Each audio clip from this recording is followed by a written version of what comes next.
2026 world കപ്പിന് മുന്നേ നടക്കുന്ന പോർച്ചുഗലിന്റെ ഫ്രണ്ട്ലി മാച്ചിൽ അദ്ദേഹത്തിന് ഒന്നും ചെയ്യാൻ പറ്റിയില്ല.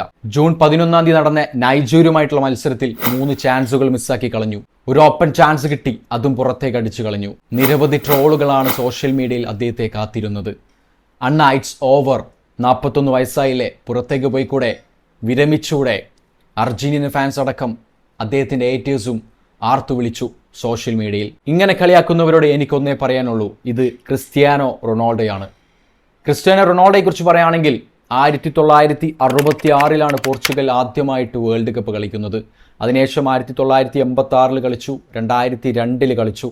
ആദ്യമായിട്ട് പോർച്ചുഗലിന് വേണ്ടി റൊണാൾഡോ വേൾഡ് കപ്പിലേക്ക് ഡെബ്യൂട്ട് ഇറങ്ങുന്ന വർഷം 2006.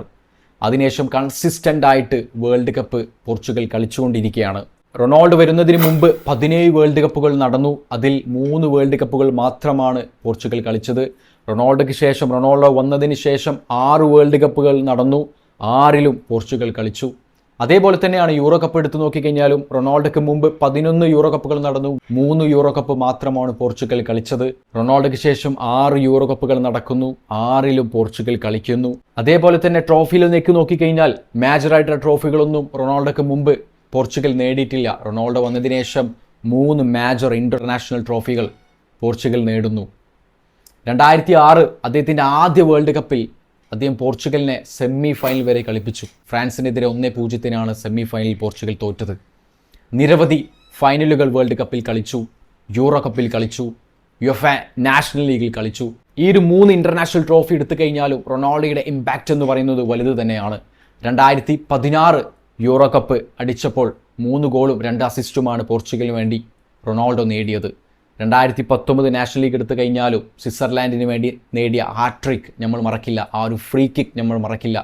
കുറച്ച് മാച്ചുകൾ ഇറങ്ങിയിട്ടുള്ളൂ, ക്രൂഷ്യലായിട്ടുള്ള 3 ഗോളുകൾ നേടി. അതിലും വലിയ ഇമ്പാക്റ്റ് ഉണ്ടായിരുന്നു റൊണാൾഡോൻ്റെ. 2025 യുഎഫ നാഷണൽ ലീഗ് എടുത്തു കഴിഞ്ഞാലും 8 ഗോളുകളാണ് പോർച്ചുഗലിന് വേണ്ടി റൊണാൾഡോ അടിച്ചു കൂട്ടിയത്. ജർമ്മനിക്കെതിരെ സെമി ഫൈനൽ നേടിയ ആ ഒരു ഗോളും സ്പെയിനെതിരെ ഫൈനലിൽ നേടിയ ആ ഒരു ഗോളും ക്രൂഷ്യൽ ടൈമിലായിരുന്നു. അതൊന്നും നമ്മൾ മറക്കില്ല. ഈ ഒരു 3 ഇന്റർനാഷണൽ ട്രോഫി എടുത്തു കഴിഞ്ഞാലും റൊണാൾഡോയുടെ ഇമ്പാക്റ്റ് എന്ന് പറയുന്നത് വലുതു തന്നെയാണ്.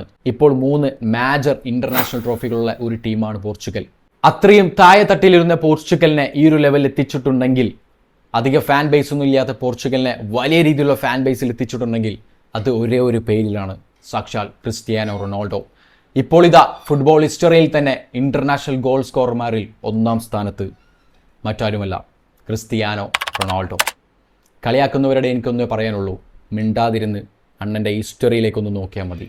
അപ്പോൾ മനസ്സിലാവും ഹൂ ഈസ് ഹീ.